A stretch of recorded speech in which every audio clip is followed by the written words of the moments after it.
ಇವತ್ತು ಜಗದ್ಗುರು ಬಸವಣ್ಣನವರ ಜಯಂತಿ. ಮೊದಲನೇದಾಗಿ ನಿಮಗೆಲ್ಲರಿಗೂ ಬಸವ ಜಯಂತಿ ಹಬ್ಬದ ಶುಭಾಶಯಗಳು. ಅಂಡ್ ನಮ್ಮ ಬಸವಣ್ಣನವರ ಜಯಂತಿ ಅವರ ಮಾತು, ಅವರ ವಚನಗಳಿಲ್ಲದೆ ಪೂರ್ಣ ಆಗೋದಿಲ್ಲ. ಸೊ ನಿಮಗಾಗಿ ಅವರ ಕೆಲವು ಮಾತುಗಳು. ನಂಬಿಕೆ ಇಲ್ಲದ ಜೀವನ ಜೀವವಿಲ್ಲದ ದೇಹವಂತೆ. ಎಷ್ಟು ಸುಂದರವಾಗಿ ಬಸವಣ್ಣನವರು ಹೇಳಿದ್ದಾರೆ ಅಲ್ವಾ?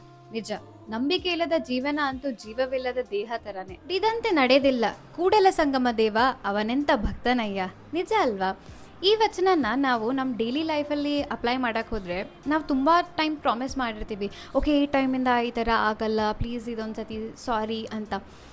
ಬಟ್ ನೆಕ್ಸ್ಟ್ ಟೈಮು ನಾವು ಅದೇ ವರ್ತನೆಯಿಂದ ಬಿಹೇವ್ ಮಾಡಿದ್ರೆ ಯಾರು ತಾನೇ ನಂಬ್ತಾರೆ ಅಲ್ವಾ? ಅದಕ್ಕೆ ನಾವು ಒಬ್ಬರಿಗೆ ಮಾತು ಕೊಡೋಕ್ಕಿಂತ ಮುಂಚೆ 2 ಸತಿ ಯೋಚನೆ ಮಾಡೋಣ. ಬಟ್ ಮಾತು ಕೊಟ್ಟ ಮೇಲೆ ಮಾತು ತಕ್ಕಂಗೆ ನಡ್ಕೊಳ್ಳೋಣ. ಹೀಗೆ ಬಸವಣ್ಣನವರು ಅವರ ವಚನಗಳ ಮೂಲಕ ಎಷ್ಟೋ ನಾಲೆಜನ್ನು ನಮಗೆ ಕೊಟ್ಟಿದ್ದಾರೆ.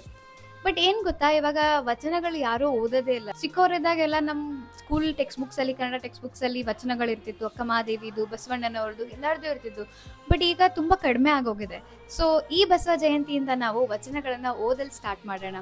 ಯಾಕೆ ಅಂತಂದ್ರೆ ಈ ಸಂಸ್ಕೃತಿ, ಈ ಪರಂಪರೆಯನ್ನು ನಾವೇ ಮುಂದೆ ತೆಗೆದುಕೊಂಡು ಹೋಗ್ಬೇಕು.